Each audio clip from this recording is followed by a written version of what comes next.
बिलावल भुट्टो का हुकूमत के आखिरी 2 साल वजीर-ए-आज़म बनाने की पेशकश का दावा। वजारतें नहीं, अवाम के लिए हुकूक चाहिए। ठट्टा जलसे से खिताब, आसिफ अली जरदारी के सदारती उम्मीदवार होने का ऐलान।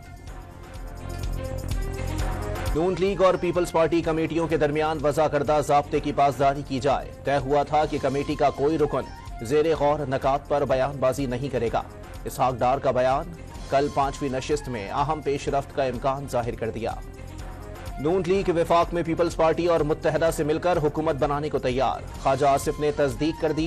पीपल्स पार्टी को सदर और स्पीकर के ओहदे और पंजाब काबीना में 2 वजारतें मिलेंगी। बलोचिस्तान में हुकूमत बनाने के लिए नून लीग पीपल्स पार्टी को सपोर्ट करेगी, ज़राए का दावा। तहरीक इंसाफ, मजलिस वहदतुल मुस्लिमीन और सुन्नी इत्तेहाद कौंसिल के रहनुमाओं की मुलाकात। मुल्की सियासी सूरत हाल और अहम उमूर पर तबादला ख्याल। बैरिस्टर गौहर का आम इंतखाबात में 180 नशिस्तों पर PTI के हिमायती याफ्ता आज़ाद अरकान की जीत का दावा। मरकज और सूबों में हुकूमतें बनाएंगे। PTI के नामजद वजीर-ए-आज़म उमर अयूब पुरुमी।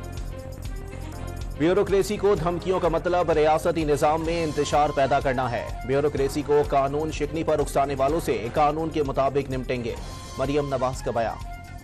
पीपल्स पार्टी क़यादत का वज़ीर आला सिंध एक बार फिर मुराद अली शाह को बनाने का फैसला।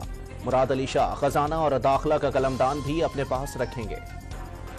इलेक्शन कमीशन ने कामयाब आज़ाद उम्मीदवारों की सहूलत के लिए मरकज कायम कर दिया। आज़ाद उम्मीदवार सियासी जमात के सरबराह का खत और बयान हलफी जमा करा सकेंगे। और PSL के दिलचस्प मैचेस जारी। मुल्तान सुल्तान्स ने कराची किंग्स को 55 रन से शिकस्त दे दी। कोयटा ग्लैडिएटर्स ने पेशावर ज़ल्मी को 16 रन से हरा दिया।